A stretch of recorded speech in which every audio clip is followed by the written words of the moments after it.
नमस्कार, ECT न्यूजवर आधारित या साप्ताहिक राशी भविष्यात आपलं स्वागत आहे. आज आपण बघणार आहोत की 19 ते 25 एप्रिल 2026 हा येणारा आठवडा सगळ्या राशींसाठी नेमका कसा असणार आहे. चला तर मग जाणून घेऊया ग्रहताऱ्यांचे संकेत. तर मग काय म्हणताय तारे या येत्या आठवड्याबद्दल? कुणाच्या नशिबात यश आहे आणि कुणाला थोडं सावध राहायला हवं? चला एक एक करून प्रत्येक राशीच्या भविष्यात डोकावून पाहूया. चला तर सुरुवात करूया आपल्या पहिल्या 4 राशींपासून. बघूया मेष, वृषभ, मिथुन आणि कर्क राशीच्या व्यक्तींसाठी हा आठवडा काय घेऊन येतोय.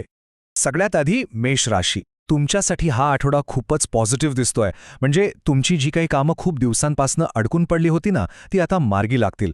ऑफिसमध्ये सिनियर्सची चांगली साथ मिळेल, ज्यामुळे करिअरमध्ये एक चांगली संधी मिळू शकते. आणि हो, पर्सनल लाईफमध्ये प्रेमसंबंधसुद्धा अधिक घट्ट होतील.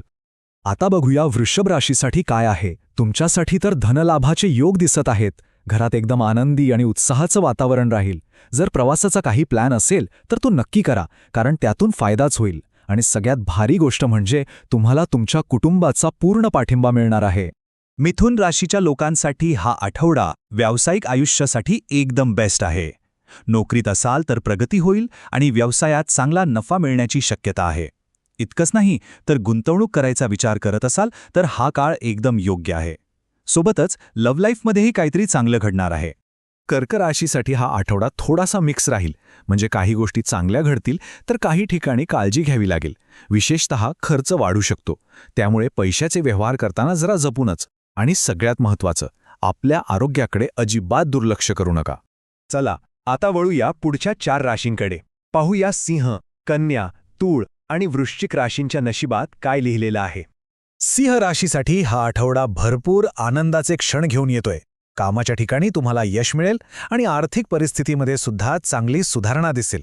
आणि हो, तुमच्यासाठीही प्रवास फायदेशीर ठरू शकतो. एकूणच तुमच्यासाठी हा एक यशस्वी आठवडा आहे. कन्या राशीच्या व्यक्तींनी ह्या आठवड्यात जरा सांभाळून राहायला हवं. कामाचा लोड थोडा वाढू शकतो.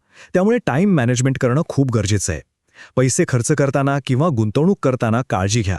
आणि सगळ्यात महत्त्वाचं म्हणजे आरोग्याला फर्स्ट प्रायोरिटी द्या. तूळ राशीसाठी सुद्धा हा आठवडा मिक्स रिझल्ट्स देणारा आहे. या काळात इतरांच्या सल्ल्यावर अवलंबून राहण्यापेक्षा स्वतःच्या मनाचा ऐका आणि स्वतः निर्णय घ्या. तेच फायद्याचं ठरेल. नातेसंबंधात सुधारणा होईल, पण आरोग्याची काळजी घेण्याचा सल्ला तुम्हालाही आहे. वृश्चिक राशीसाठी तर हा आठवडा कमाल असणार आहे. तुमच्या वाटेतले मोठे अडथळे आता दूर होण्याची शक्यता आहे.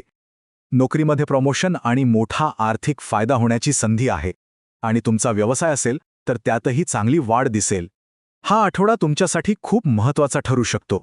आणि आता आपण आलो आहोत शेवटच्या 4 राशींकडे. चला बघूया धनु, मकर, कुंभ आणि मीन राशीसाठी हा आठवडा काय खास घेऊन आला आहे. धनुराशीच्या लोकांसाठी हा आठवडा खूप धावपळीचा आणि बिझी असणार आहे.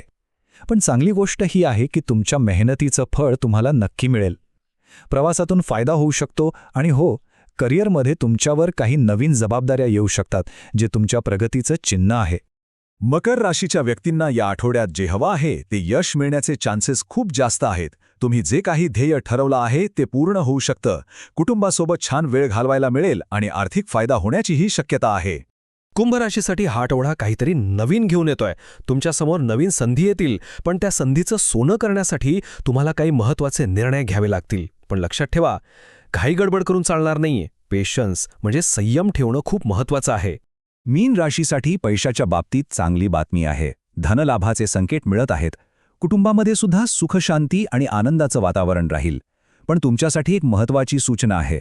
कोणत्याही प्रकारच्या अंधश्रद्धेपासून लांब रहा. आपल्या बुद्धीने विचार करूनच निर्णय घ्या. तर हे होतं सगळ्या 12 राशींचं भविष्य. आता पटकन एक नजर टाकूया या आठवड्याच्या सारांशावर, म्हणजे महत्त्वाचे मुद्दे लक्षात राहतील. सोप्या भाषेत सांगायचं तर फायनान्स आणि करिअरच्या बाबतीत मेष, वृषभ, सिंह आणि वृश्चिक राशींसाठी हा आठवडा विशेष चांगला आहे. तर दुसरीकडे कर्क, कन्या आणि तूळ राशीच्या लोकांनी खर्च आणि आरोग्याबद्दल थोडी जास्त काळजी घ्यायला हवी. हे मुद्दे तुम्हाला आठवड्याचं प्लॅनिंग करायला नक्कीच मदत करतील. आणि जाता जाता एक महत्त्वाचा प्रश्न, हे राशी भविष्य म्हणजे फक्त दिशा आहे की आपलं ठरलेलं भविष्य? या संकेतांचा उपयोग करून आपण आपले प्रयत्न अधिक योग्य दिशेने कसे नेऊ शकतो याचा विचार करणं महत्त्वाचं नाही का? नक्की विचार करा.